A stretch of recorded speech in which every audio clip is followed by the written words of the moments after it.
The Iliad and the Trojan War. This video is presented from a narrative iconographic rather than literary point of view. Accordingly, the summary presented here doesn't follow Homer's written epic, the Iliad, strictly, but rather the various ancient textual and visual sources that comprise the myth of the Trojan War. In fact, you should note that, in addition to the ancient sources, the iconography of the Trojan War has accreted through post-classical art production, especially since the Renaissance.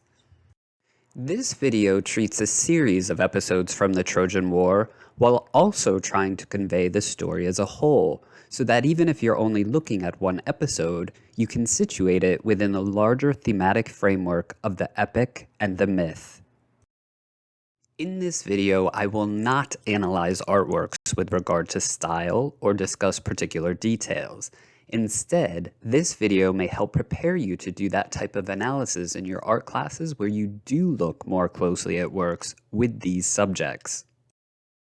The images that accompany my summary date to both ancient Greece and Rome and to later periods, including our contemporary time. So let's take a look. First of all, let's consider Greece and Troy in the Bronze Age, because even though Homer's Iliad was probably composed in the 700s BC, the setting of the mythic epic dates to several hundred centuries earlier, before the Greek Dark Age, in the late Bronze Age, around 1200 BC. It's likely that the Iliad stems from an oral tradition going back to almost that time. Around this time, the Greek allies, typically called Achaeans in the Iliad, were largely limited to southern Greece and the southern Aegean, the city-states whose leaders are indicated in light green on this map. The Trojans and their allies in the northeast Aegean and around the Propontis are in this yellowish olive green. Homer's epic is called the Iliad because Troy had another name, which is Ilios.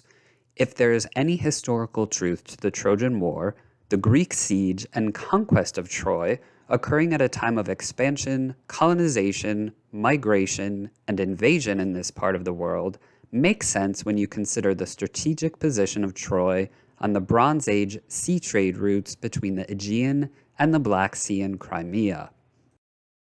I'd like to quickly draw your attention to other key states within the Greek territories.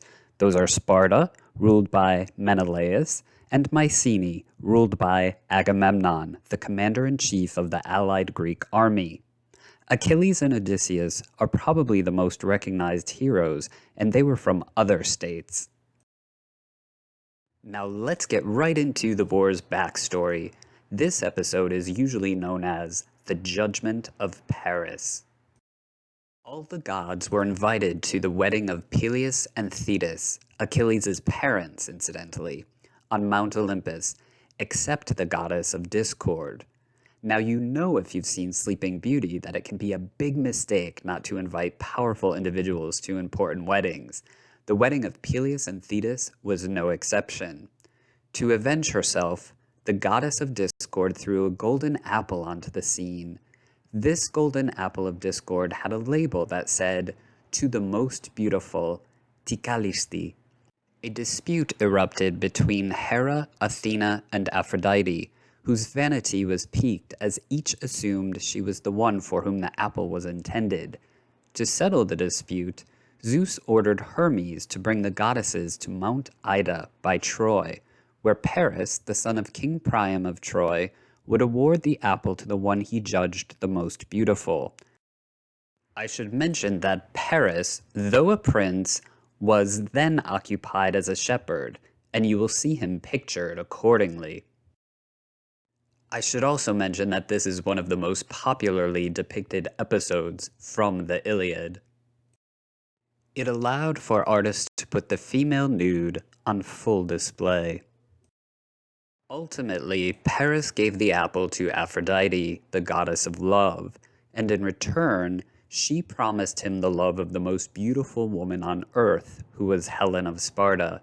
This promise provoked the Trojan War. The reason is that Helen was already married to King Menelaus. Depending on the version of the story you encounter, Helen either accompanied Paris willingly because she was taken with his own great beauty, or unwillingly, being abducted. Either way, she became the face that launched 1,000 ships as the Greeks allied under Agamemnon, Menelaus' older brother and king in his own state, and launched a recovery mission and general invasion of Troy. By now, it should be clear that the Greek mythological world is a mix of ordinary mortals, heroes, minor deities, and the majestic Olympian gods who take an active role in mortal affairs. Homer's epic is, at its core, the story of Achilles, and it opens, in fact, with the lines, "The wrath, sing goddess, of the son of Peleus, Achilles, the devastating wrath that brought countless sorrows upon the Achaeans, and sent down to Hades many valiant souls." "Begin, muse," the epic continues, "with the clash between Agamemnon and Achilles." Thus we enter the story in medias res. The Greek siege of Troy has been going on for 9 years already. Plague has broken out. Plague that Apollo rains down in arrows on the Greek army encampments at the behest of one of his priests, the Trojan Chryses. Chryses prayed to the divine benefactor he serves to punish the Greeks because their leader, Agamemnon, took as a prisoner his daughter Chryseis. Taking women as spoils of war was a common practice, but the priest Chryses came to plead with Agamemnon for the return of his daughter, even offering to pay a ransom. Agamemnon refused. However, when the seer Calchas informs Agamemnon that he should return Chryseis to her father, Agamemnon concedes. Even so, he decides to take as compensation Briseis, the woman who had already been awarded to Achilles. Furious, Achilles pulls his support, not only depriving the Greeks of the strength of his army, but also of himself, one of the allies' most important heroes. Not stopping there, Achilles prays to his mother, the sea nymph Thetis, to restore his honor by bringing vengeance upon Agamemnon, and with him, all of the Greeks, who have just been delivered of plague for having surrendered Chryseis. Thetis is not unhappy to see Achilles withdraw from war, for his death has been prophesied. When he was a baby, she dipped him into the river Styx to endow him with immunity, but she held him by his Achilles tendon, the one place he would remain fatefully vulnerable. Thetis goes to Mount Olympus to beseech Zeus to avenge her son for the disrespect Agamemnon and the Achaeans have shown him. Although Zeus had been an ally of the Greeks, he agrees to grant Thetis's request. Zeus sends dreams to Agamemnon and Hector, who is the hero and prince of Troy, King Priam's son and Paris's brother. These dreams spur both Agamemnon and Hector to war.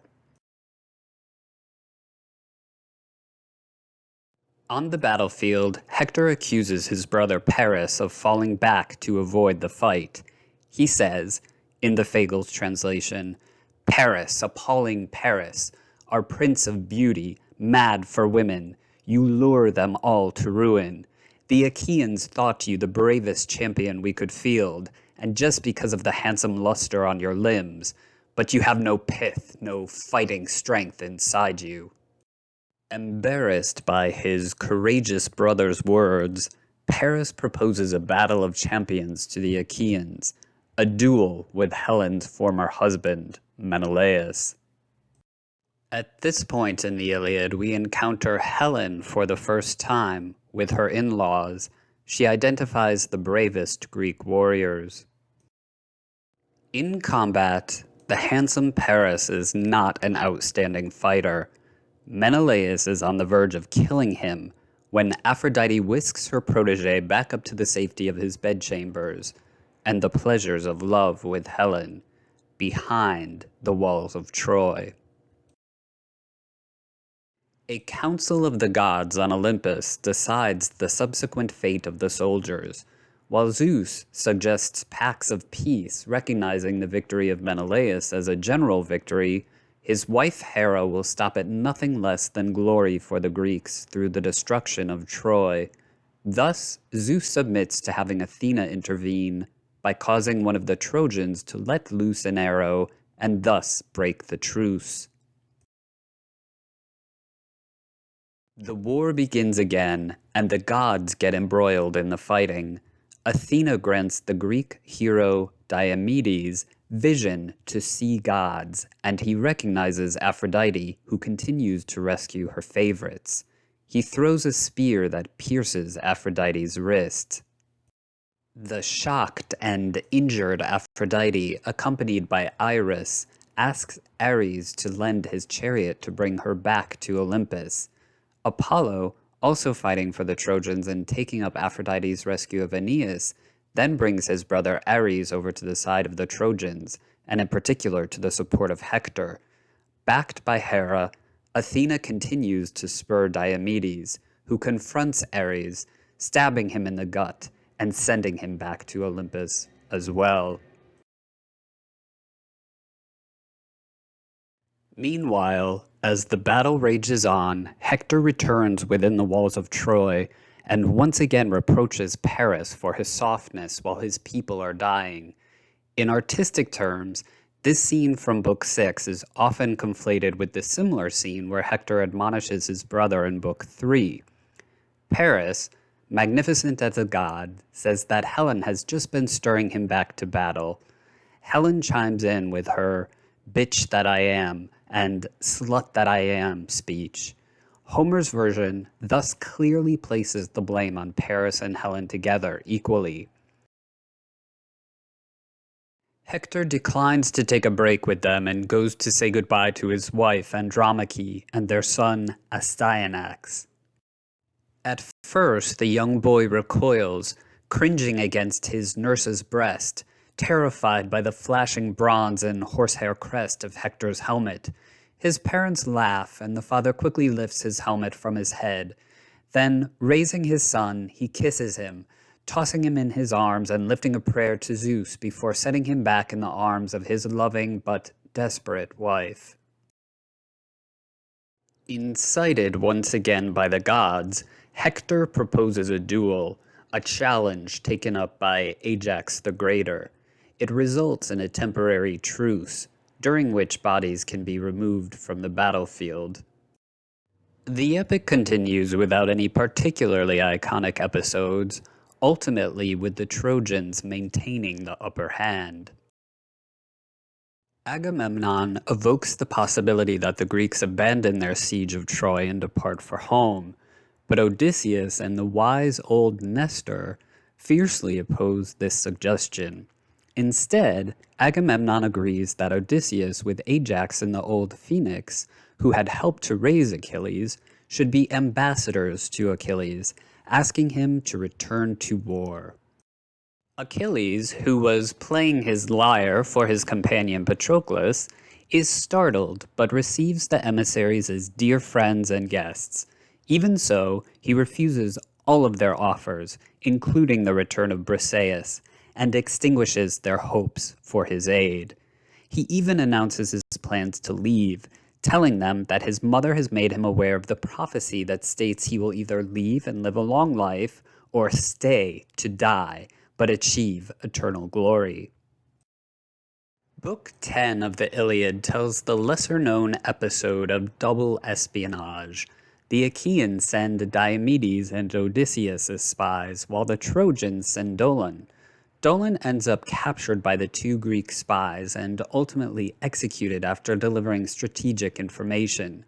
Diomedes and Odysseus also land on and massacre the Thracian commanders, who are allied with the Trojans, before taking their horses back to camp and reigniting hope for the Greeks. However, after a brief surge, the Greeks, lacking Zeus's support, are soon pushed back. Achilles, seeing so many brave warriors so terribly wounded, does actually worry. Patroclus visits Nestor to get more details, and the old sage incites him to convince Achilles to return to combat. The Greek morale is at a low point as the Trojans now besiege the Greeks. But then, to prevent the imminent defeat of the Achaeans, Poseidon himself enters the battle. Even so, Poseidon's support for the Greeks is not as strong as Zeus's for the Trojans. We should remember that Zeus's wife Hera still supported the Greeks. The goddess lures Zeus's attention away from the battle with the help of the magic breastband of Aphrodite, which makes its wearer irresistible. After their lovemaking, she leaves Zeus asleep on the topmost peak of Anatolian Mount Ida. Hera's ruse is successful. With Zeus out of the picture, Poseidon can effectively aid the Achaeans in a victorious counterattack. Among the Trojans, even Hector is wounded. Zeus is furious upon awaking and orders Poseidon to step away from the combat. The father of gods ensures that Hector will recover, and this essentially brings the Greeks back to the same status as before Hera's ruse. Given the dire circumstances, Achilles, though he still stubbornly refuses to return to war himself, authorizes Patroclus to lead the Myrmidons in battle, on the condition that he only repulses the attackers and doesn't lead a charge to the city of Troy. Achilles further lends his dear friend his divine armor. Having done so, he demands the promise that Patroclus will return to him alive. Among Patroclus's heroic exploits, he kills Sarpedon, a Trojan hero and son of Zeus to boot. The scene in which Hypnos and Thanatos, sleep and death, transport away the corpse of Sarpedon was a particularly common scene in Greek vase painting. This occasionally inspired the Romantic imagination as well. Swept up by his success, Patroclus disobeys Achilles and drives the counterattack to the ramparts of Troy, even killing the driver of Hector's chariot. Protecting the Trojan prince, Apollo strikes Patroclus from behind, knocking the helmet off his head and wrenching off his breastplate. The Trojan, Euphorbius, then speared Patroclus squarely in the back without downing the hero. But before the staggering Patroclus could retreat, Hector, having donned the discarded helmet of Achilles in his own defense, rushed upon him and rammed his spear shaft deep into his gut. In the words of Homer, Patroclus's soul went winging down to the house of death, leaving his manhood far behind, his young and supple strength. A battle for the corpse of Patroclus then ensues, with Hector and Aeneas leading the Trojans, and Menelaus and Ajax at the forefront of the Greeks. Although they manage to defend their companion's body, Hector seizes the divine armor of Achilles and puts it on. Patroclus's body is safely returned to the Greek encampment. Achilles is overcome with grief when he learns of Patroclus's death. Both hands clawing the ground for soot and filth, he pours it over his head, fouls his handsome face. Overpowered in all his power, sprawled in the dust, Achilles lays there, fallen, tearing his hair, defiling it with his own hands. Weeping, Achilles lets out a terrible, wrenching cry that reaches his mother Thetis, who comes and tries to console him. Repelling thoughts of death for not saving his dearest comrade, his Patroclus. The dearest life I know, he says. His thoughts then turn to immediate vengeance. Thetis convinces him to wait one night in order to allow Hephaestus to forge him new arms. Achilles' violent grief continues through the night as the god of blacksmithing labors. In the morning, Thetis presents Achilles with the armor forged by Hephaestus. This is a commonly depicted scene from the Iliad in art. The magnificently decorated shield in particular is described at length by Homer. It is the first known example of ekphrasis in literature. In front of the Achaean forces, Achilles reconciles with Agamemnon and accepts presents, including the return of Briseis. Zeus authorizes the quarreling gods to intervene in the imminent battle, each choosing his or her side and taking up arms. The view of Achilles raging in his new armor terrifies the Trojans, but Aeneas first faces him. Despite Aeneas' support by Apollo, he is beaten but saved by Poseidon. Meanwhile, Apollo whisks Hector from Achilles' reach. The enraged Greek hero proceeds to make a massacre of the dumbstruck Trojans. Achilles sends so many Trojan corpses into the Scamander River that the revolted river god himself turns against the Greek hero. Despite having the help of another river, Achilles is nearly drowned by Scamander, so Hera sends Hephaestus to light a great fire that causes the waters of the Scamander to dry up, forcing the river god to retreat. Emerging, Achilles chases Apollo and the Trojans to the gates of their city. I should add that the gods were deeply embroiled in the fight by this point, and an episode that is sometimes illustrated is the combat of Athena and Ares. Though the man-destroying god of war stabs at her battle shield, Athena sends him crashing down with a blow from a stone. She accuses him of abandoning the Achaeans. Aphrodite comes to aid Ares but makes the mistake of attacking Athena, who promptly downs her, much to Hera's glee. Hector, despite the pleas of his parents Priam and Hecuba, resolves to face Achilles in single combat before the ramparts of Troy. Hector's initial bravery slackens and Achilles chases him around the walls of the city as Zeus weighs the fates of the two warriors on his golden scale. Ultimately, Achilles defeats Hector in the duel, but with his dying breath, Hector utters a prophecy. In a manner similar to Patroclus' prophecy that Hector would die at the hands of Achilles at the moment Hector killed him, so too does Hector declare that his slayer Achilles will die at the hands of Paris. Achilles seizes his reviled enemy's corpse, which he attaches to his chariot by his ankles, and drags back to the Greek encampments under the horrified eyes of Priam, Andromache, and the other Trojans. Achilles begins to prepare for the funeral of Patroclus, who appears in a dream to Achilles and begs a last request. "Never bury my bones apart from yours, Achilles. Let them lie together," he says. Achilles expresses his grief and attempts to take him in his arms. In vain. Rosy-fingered dawn rises on the grieving Achaeans, announcing the day of Patroclus' funeral. First, the body burns on the pyre.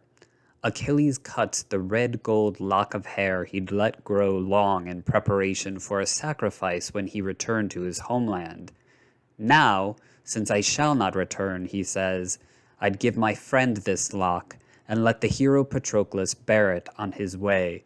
He places the lock of hair in his dear comrade's hands, renewing the tears of the onlookers. Feasting and sacrifice are combined in this death pyre, which does not burn properly without a prayer. Choked with sobs, Achilles spent the night attending to the fire and ritualistically drenching the earth with wine.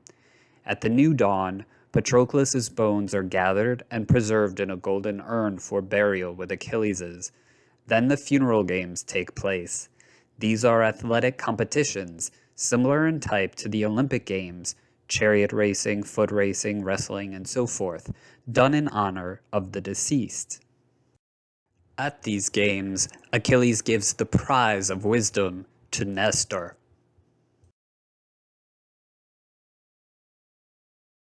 The funeral game's over, the army scatter, but sleep eludes Achilles, who, quote, longed for Patroclus's manhood, his gallant heart. In this state of mind, each morning for 11 more days, he drags the corpse of Hector around the tomb of Patroclus. The dead body retains its luster, however, under the care of Aphrodite, who anoints it and preserves it. The gods enter the debate once again, and eventually, pity for the Trojan royal family prevails. Zeus engages Thetis to convince her son to return the Trojan prince's remains to his father. Meanwhile, King Priam, protected by Hermes, secretly crosses the enemy lines to be received in Achilles' tent. He begs the Greek hero to return his son in exchange for gifts. Achilles consents and even allows to hold back the Achaean troops for Hector's funeral.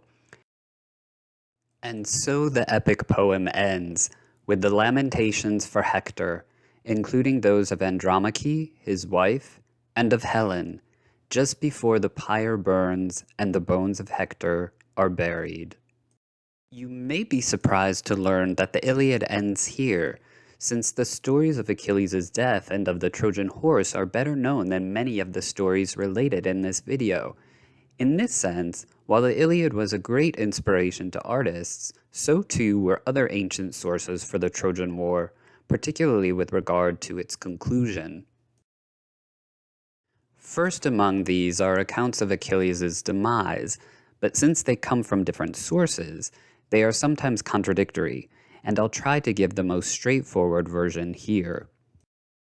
New allies arrive in support of the Trojans, including the female warriors, the Amazons, led by Queen Penthesilea. Another notable arrival was Memnon of Ethiopia, with an army from the east. Achilles killed them both. At this point, Achilles chases the Trojans back into their city. However, in compliance with the prophecies repeated throughout the Iliad, the gods, seeing that he has killed too many of their children, decide that it is time for him to die.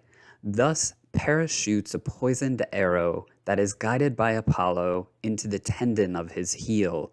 We'll remember that Thetis had attempted to fully inoculate Achilles, but was holding him by the ankle. Though undefeated up to this point, Achilles meets his end.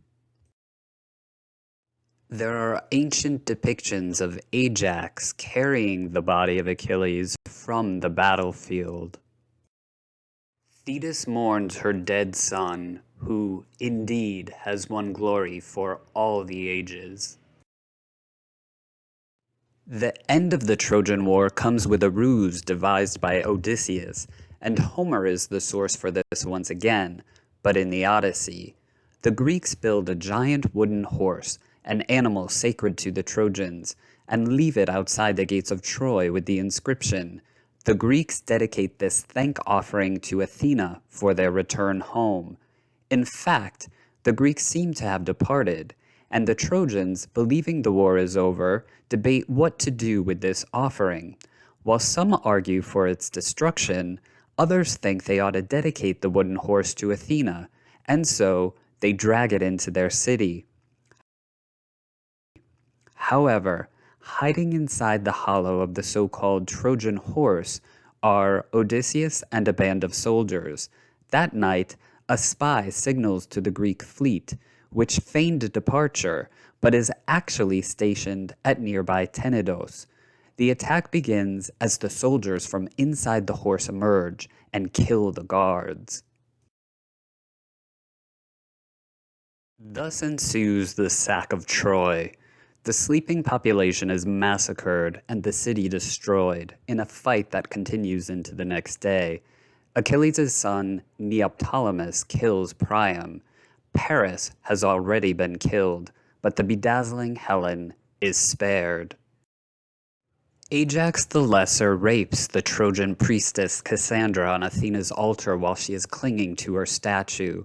Because of Ajax's impiety, the Achaeans, urged by Odysseus, want to stone him to death, but he flees to Athena's altar and is spared, for the moment. since he endures the wrath of the gods on his voyage home and perishes at sea. Meanwhile, Cassandra is awarded to Agamemnon. Neoptolemus gets Andromache, wife of Hector, and Odysseus is given Hecuba, Priam's wife.